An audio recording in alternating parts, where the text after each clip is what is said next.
Hello everybody, welcome to the DogDare podcast. My name is David. This little guy's Bear. He is the new addition to our little family. He's a little rescue guy that we got, my partner and I, Billy, got him going on 3 weeks ago.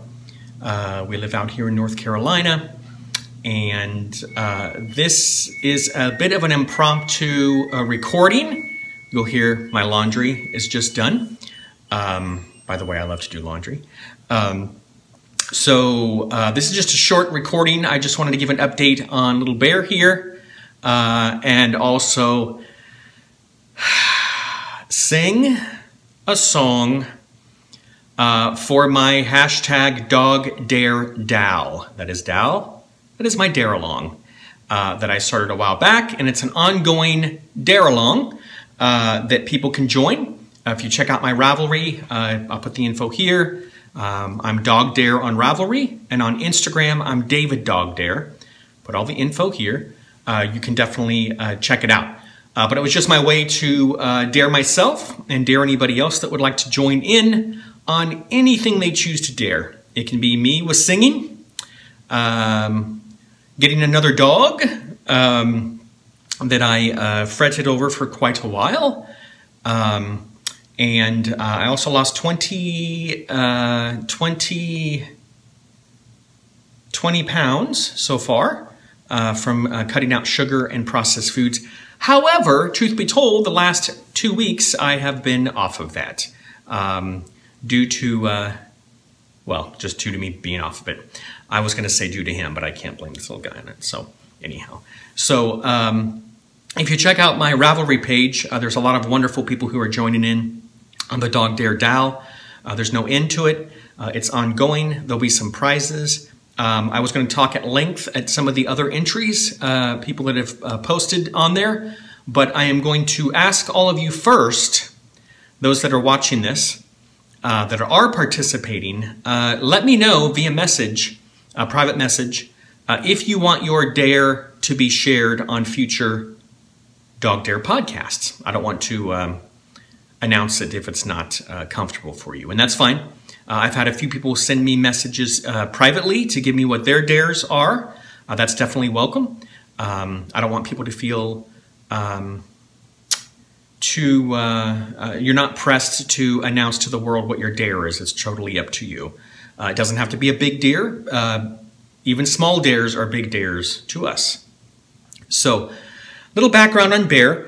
I had a Min Pin and a Jack Russell that passed away about 3 years ago that I loved very dearly, and it was very hard when they passed. My partner Billy has a Schnauzer Huck that came into our relationship, and he's a wonderful little guy.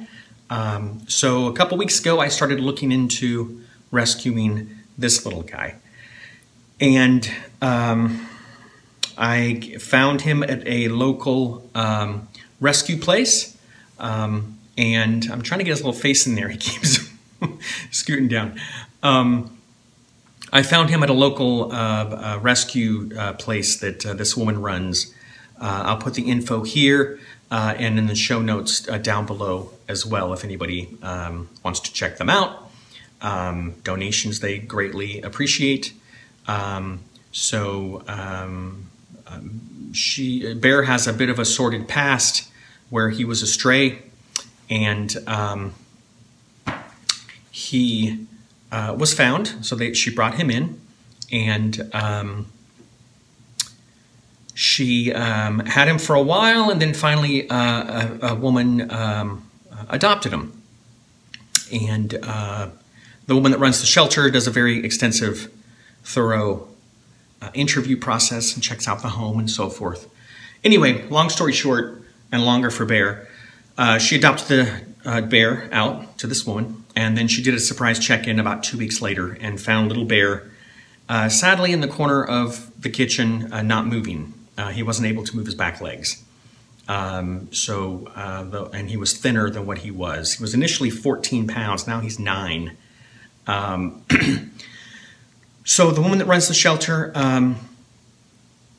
asked what happened. You know, what happened to him? Why is he not moving? She says, well, and the woman kind of made a bit of an excuse. And then her adult son came into the room, and Bear proceeded to growl at him. So the woman that runs the shelter left, involved the police, and got little Bear out of there. Then she did a campaign to raise $6,000 to do back surgery on this little guy. He had swollen discs in his back that needed to be tended to. And he has a bald spot, which I'll show a picture in here. I'll also do a video in here of him running shortly after the surgery. He had 8 or so little metal staples in his back, which just horrible for someone his size to have to go through that. When she saw him at that house, he wasn't able to move his back legs. After the surgery, he's able to move them more. He's not able to control his bladder. No offense, plug your ears. I'm not sure if that's ever going to improve. His back legs, since we've had him, have improved. He's been able to walk, and his back right leg is the weakest of both of them. So he's learning, and we're being very patient with him. The first week, we didn't have TV on, no radio. We just wanted him to have a nice, quiet home environment to settle and get acquainted to us and Huck and us to him. And he's been doing really well.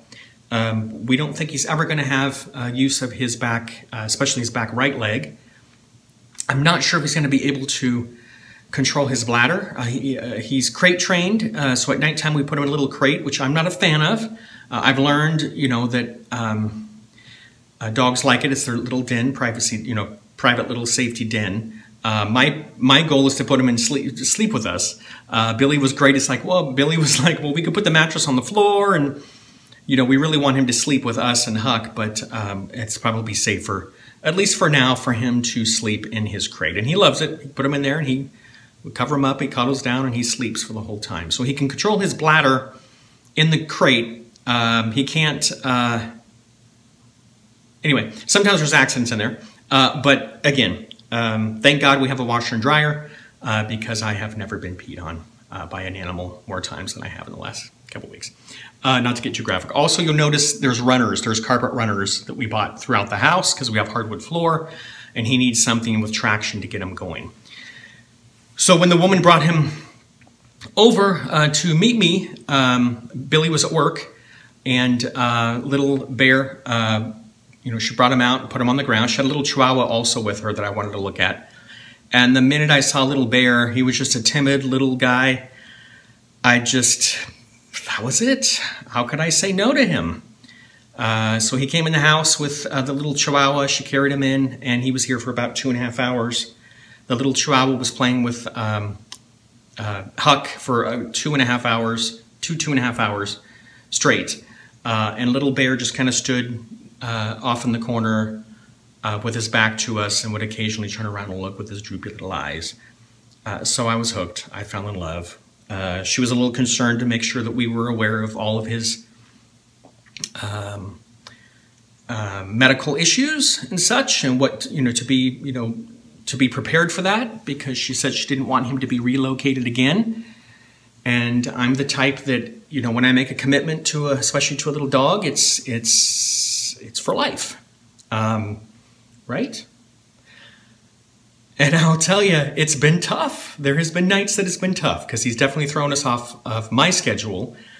So now I'm in bed at probably 9 p.m. and we're up at 5 a.m.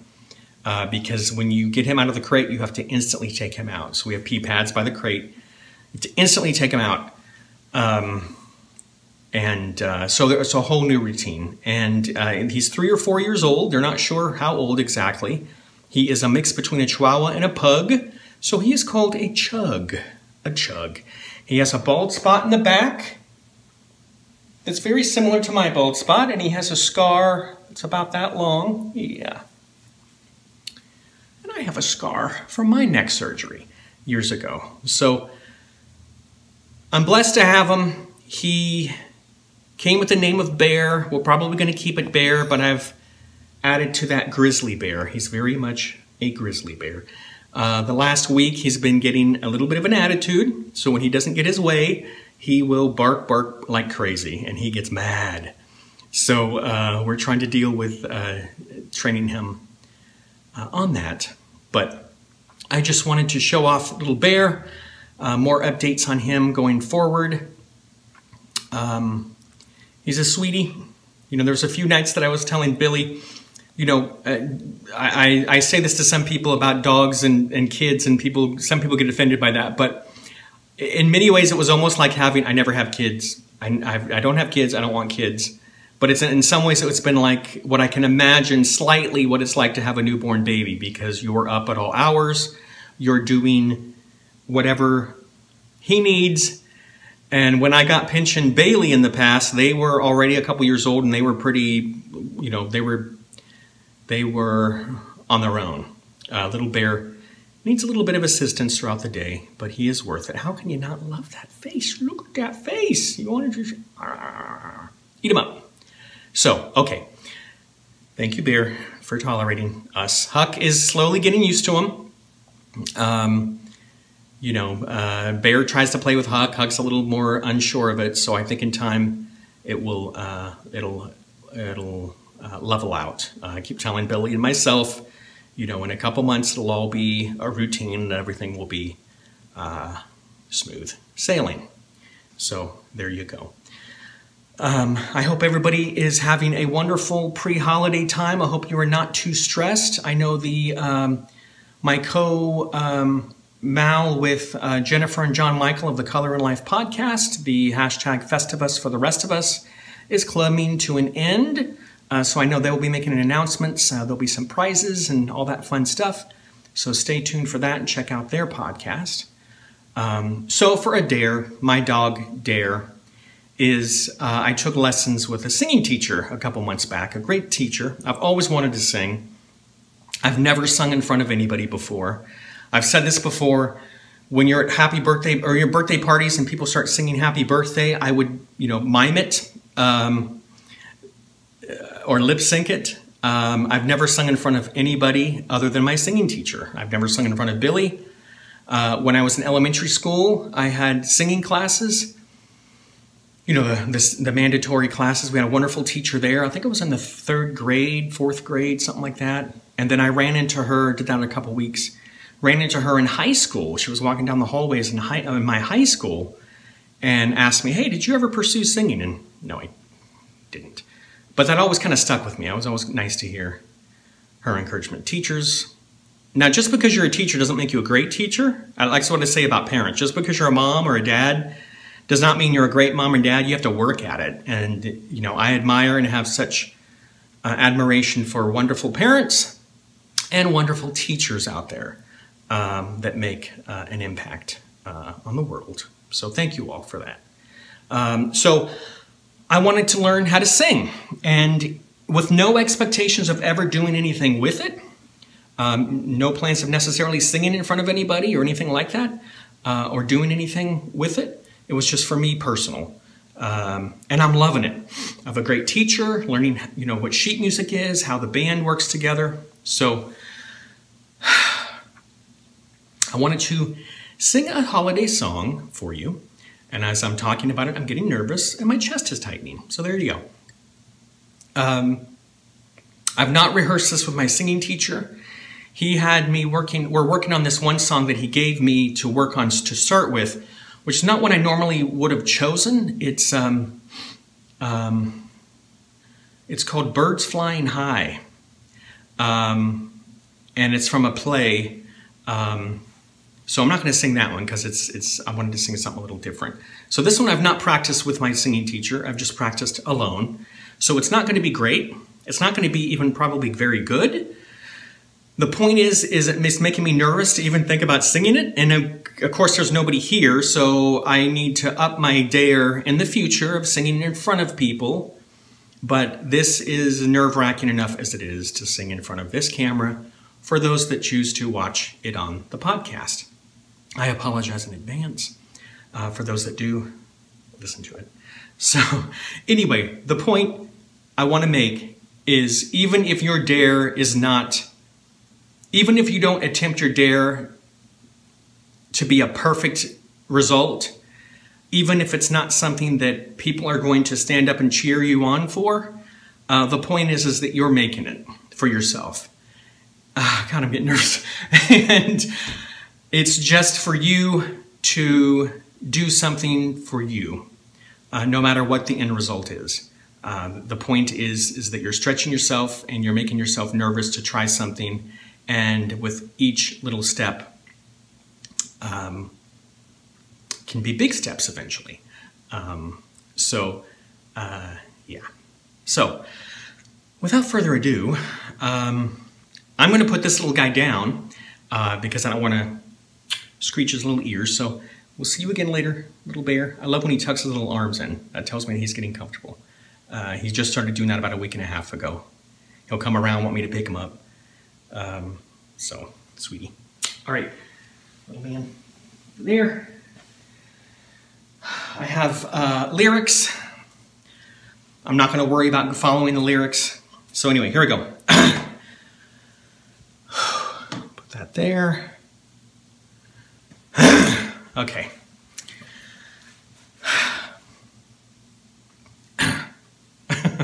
All right, so. Have yourself a merry little Christmas. May your heart be light. From now on our troubles will be out of sight.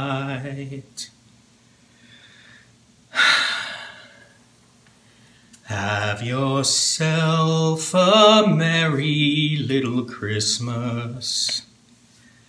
Make the Yuletide gay.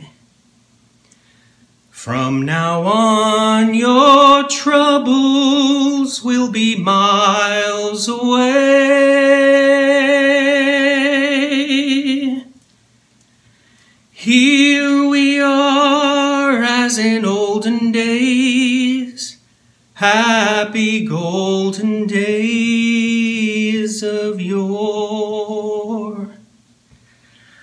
Faithful friends who are dear to us, gather near to us once more.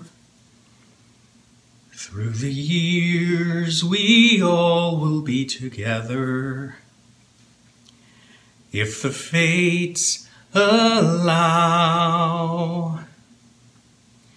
Hang a shining star upon the highest bough, and have yourself a merry little Christmas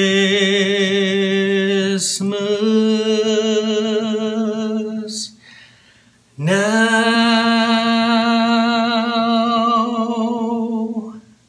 So, there you go. No edits, no lip syncing, as you can tell. Screechy, not perfect, not even close to good. But the point is, it's just working on a dare. And I hope on some level it helps people to not be afraid to jump in and tackle whatever their dare is. Did that hurt? You know, this is just a crazy world. It's a rough time for a lot of people. Holidays are very tough.